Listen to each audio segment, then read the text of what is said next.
سب سے پہلے ابتدائی گفتگو میں آپ تمام احباب کو آج کے اس جشن، آج کے اس روز سعید پہ ہدیہ مبارکباد پیش کرتا ہوں، اور میری دعا ہے کہ مالک آل محمد و طفیل آل محمد ہماری اس خوشی کو خانوادہ عصمت اپنی بارگاہ میں قبول و منظور فرمائے۔ اللہ ہی آمین۔ مالک کریم و طفیل فاتح مباہلہ جناب سیدہ صلوات اللہ علیہا کے صدقے سے ہمارے برادر ذی وقار جناب سید انتصار شاہ صاحب کی توفیقات میں اضافہ فرمائے۔ اللہ ہی آمین۔ اس چینل ولایت علی کو میرا مالک مزید ترقی عطا فرمائے، اللہ ہی آمین۔ اور حقیقی معنوں میں تعلیمات مذہب اہل بیت کی تشہیر کرنے کا موقع عطا فرمائے۔ اللہ ہی آمین۔ جتنے بھی حاضرین اس محفل میں شریک ہوتے ہیں یا جتنے ناظرین اس پروگرام کو، ان مجالس اور محافل کو دیکھتے ہیں، میرا مولا ان تمام کی توفیقات اضافہ فرمائے۔ اللہ ہی آمین۔ اور ان تمام دعاؤں سے افضل ترین دعا کہ ہمارے مولا و آقا ہمارے وارث کے ظہور میں تاجیل فرمائے۔ اللہ ہی آمین۔ آج کا دن جس حوالے سے یہ آج کی محفل کا انعقاد کیا گیا ہے، تاریخی اعتبار سے اسے عید مباہلہ کہا جاتا ہے، لیکن عقیدت کی زبان میں اسے عید زہرا کہا جاتا ہے، کیا بات ہے! کیونکہ مکہ کو رسول نے کردار سے فتح کیا تھا، خیبر کو علی نے تلوار سے فتح کیا ہے، اور مباہلہ سیدہ کی صداقت سے فتح ہوا ہے۔ کیا بات! مباہلہ جہاں فتح صداقت کا اعلان ہے، وہاں اللہ کائنات میں اپنا چناؤ بھی دنیا کو دکھا رہا ہے۔ اگر مجھ سے کوئی انسان یہ کہے کہ آپ اپنے حلقہ احباب میں سے بہتر افراد کو چنیں، تو میرا انتخاب بہترین افراد میں سے افضل ترین لوگوں کا انتخاب ہوگا، اور اللہ کائنات کو اپنا انتخاب بتا رہا ہے کہ جب میں منتخب کرتا ہوں تو میرے منتخب شدہ افراد کون سے ہوتے ہیں۔ بے شک۔ واحلہ دراصل اگر اس کی تاریخ اور اس کی ہسٹری میں جایا جائے تو نجران کے عیسائی جو حضرت عیسیٰ کو اللہ کا بیٹا سمجھتے تھے اور اللہ کا بیٹا مانتے تھے، اور ان کا عقیدہ تھا کہ حضرت عیسیٰ ابن اللہ ہیں، اللہ کے بیٹے۔ مباہلہ کے عیسائی نجران میں جو رہتے تھے، ان تک رسالت مآب نے قبول اسلام کے لیے خطوط بھیجے، ان کے پاس مختلف خطوط گئے۔ جو ان کا سب سے بڑا پادری تھا، جو ان کا سردار تھا، جب اس کو مختلف خطوط کا علم ہوا تو اس نے کہا کہ یقیناً ہماری آسمانی کتابوں میں ایک ایسے رسول کی پیشن گوئی ہے کہ جو عیسیٰ کا بھی سردار ہے۔ کیا بات! کیونکہ حضرت عیسیٰ جاتے ہوئے کہہ کے گئے تھے، جو بشارت آج بھی قرآن میں آیت کی صورت میں موجود ہے کہ مبشر رسول یاتی من بعدہ اسمہ احمد، میں بشارت دیتا ہوں کہ میرے بعد ایک آئے گا جس کا نام احمد ہوگا۔ احمد کی بشارت دے کے گئے تھے۔ تو اس پادری نے کہا کہ یقیناً ہماری آسمانی کتابوں میں کسی کے آنے کی خبر ہے، لیکن اتنے لوگوں نے اس بشارت سے فائدہ اٹھایا اور اتنے لوگوں نے جھوٹے نبوت کے دعوے کر دیے کہ اصل دعوے دار تک جانا مشکل تھا۔ آئے روز کوئی نہ کوئی اٹھتا تھا اور وہ کہتا تھا جس کے لیے بشارت دی تھی وہ میں ہوں، جس کے لیے کہا گیا تھا وہ میں ہوں۔ اس پادری نے کہا کہ اگر جیسے پہلے دعویٰ ہوئے ویسے ہی دعوے یہ بھی ہیں تو پھر تو ہمیں اس کی طرف متوجہ ہونے کی ضرورت نہیں، لیکن ایسا نہ ہو کہ ہم پہلے دعووں کی بھول چوک میں اصل نبی سے محروم ہو جائیں۔ تو ہمیں ایسا کرنا چاہیے کہ ہمیں مدینہ جانا چاہیے اور اس رسول کو ملنا چاہیے۔ یہ ایک بھاری، میں تھوڑی تمہید اس لیے پڑھوں گا تاکہ بچوں تک یہ بات پہنچے، یہ ہسٹری کا ایک باب ہوتا ہے۔ یہ ایک وفد لے کے مدینہ پہنچا.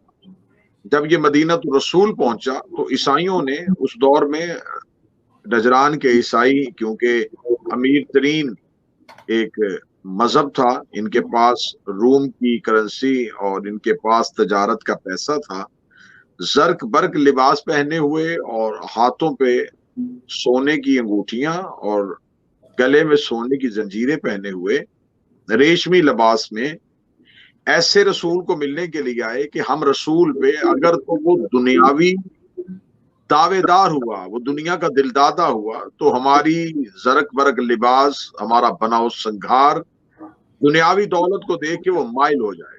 جیسے یہ مدینہ تو رسول میں پہنچے تو لوگوں نے ایک ایسا قافلہ دیکھا کہ جو انتہائی امیر اور عمرہ لگ رہے ہیں، جن کا لباس اور جن کی فضا قطع بتا رہی ہے کہ وہ کوئی امیر ترین افراد میں سے ہیں. تو بہت سے لوگ ان کی طرف متوجہ ہوئے اور ان سے آنے کا سبب دریافت کیا. انہوں نے کہا کہ ہم مسلمانوں کے رسول کو ملنا چاہتے ہیں. خبر ہوئی کہ مسلمانوں کے رسول مسجد میں تشریف لے جائیں. سب سے پہلا نکتہ جو عیسائی پادری کو اپیل کیا وہ یہ تھا کہ اگر تو یہ بادشاہ ہوتا تو اس کا کوئی نہ کوئی دربار ہوتا. اگر کوئی بادشاہ ہوتا تو ضرور یہ تخت پہ بیٹھا ہوتا، دروازے پہ سپاہی دربان کھڑے ہوتے، لیکن جو مسجد میں زمین پہ ریت پہ بیٹھا ہوا ہے، اس کا مطلب ہے کہ وہ ہمارے لباس کی طرف متوجہ نہیں ہوگا. جو ہی ان کے آنے کی اطلاع رسالت امام کو دی تو رسالت امام نے ان کو ملنے سے انکار کر دیا. جب ملنے سے انکار کیا تو لوگوں نے سمجھا، جو مزاج رسالت سے واقف نہیں تھے انہوں نے یہ سمجھا کہ شاید ان کے مذہب کی وجہ سے رسول انہیں نہیں مل رہے. لیکن کاش انہوں نے مزاج رسالت کو سمجھا ہوتا تو رسول تو کافرہ عورت کے گھر بھی خیریت پوچھنے کے لیے چلے گئے تھے. لیکن کیونکہ یہ مزاج رسالت سے واقف نہیں تھے، اور جو مزاج رسالت سے واقف نہ ہو وہ مقام رسالت سے بھی واقف نہیں ہوتا. اور جو مقام رسالت سے واقف نہ ہو وہ احترام رسالت سے واقف نہیں ہوتا، اور جس کو احترام رسالت کا پتہ نہ ہو اسے کیا پتہ ہوگا کہ علی ولی اللہ کسے کہتے ہیں. کیا بات ہے، کیا بات ہے. نعرہ حیدری. تو صاحبان میں کچھ اہم گوشے آپ کے گوش گزار کرنا چاہوں گا. جب انہیں خبر ملی کہ رسالت امام نے ملنے سے انکار کر دیا ہے تو نجران کے عیسائیوں کو جب پتہ چلا، عیسائی پادری کو پتہ چلا، عبد المسیح اس کا نام تھا یا عاقب اس کا نام تھا، 2 نام تواریخ میں لکھے. اسے کہا رسول کیوں نہیں مل رہے؟ انہوں نے کہا ہم تو نہیں جانتے، لیکن آپ کی اطلاع پہنچی ہے. تو انہوں نے کہا کہ میں ان سے نہیں مل. انہوں نے کہا کہ کوئی ایسا شخص ہے جو ہمیں رسول سے ملوا سکے. آخر یہ کتابیں ہیں، تاریخ کو کہاں تک چھپایا جائے گا. تاریخ کو جتنا چھپایا جائے گا یہ اتنے ہی اپنے راز کو باہر نکالتی ہے. ایک صاحب نے ان سے کہا کہ میں کسی رشتہ داری کی بنیاد پہ سفارش کر کے آپ کو ملوا تو دوں گا، لیکن آپ بتائیں کہ آپ اس ملاقات کے عوض مجھے کیا دیں گے. یقین کیجئے کہ سونے کی انگوٹھیاں رشوت لی گئی رسول سے ملاقات کی. لعنت بے شک. اور آج مسلمان بڑے بڑھ چڑھ کے یہ کہتے ہیں کہ رشوت لینے اور دینے والے دونوں جہنمی ہیں.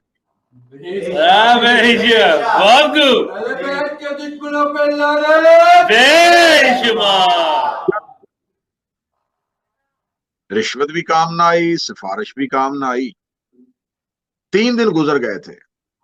نجران کے عیسائیوں نے کہا کہ شاید یہ رسول اپنے روب کی وجہ سے اسلام کا کیونکہ سکہ جم گیا ہے، بہت سے لوگ دائرہ اسلام میں آ رہے ہیں، اور یہ ایک انسانی فطرت ہے کہ جب اس کا حلقہ احباب وسیع ہو جاتا ہے تو اس کے مزاج میں تھوڑی تبدیلی آ جاتی ہے. تو شاید اس مزاج میں تبدیلی کی وجہ حلقہ اسلام کا پھیل جانا ہے. جو ہی انہوں نے واپسی کے لیے رخت سفر باندھا تو ان کی حضرت سلیمان محمدی سے ملاقات. کیا بات ہے. نعرہ حیدری. سلیمان محمدی سے کہنے لگے کہ آپ مدینہ کے رہنے والے ہیں؟ فرمایا رہنے والا شیراز کا ہوں، مدینہ نے مجھے قبول کیا ہے. صحبت رسول میں بیٹھتے ہیں؟ فرمایا صحبت رسول میں بیٹھتا ہوں. تو بتاؤ کہ تمہارا رسول ہم سے مل کیوں نہیں رہا؟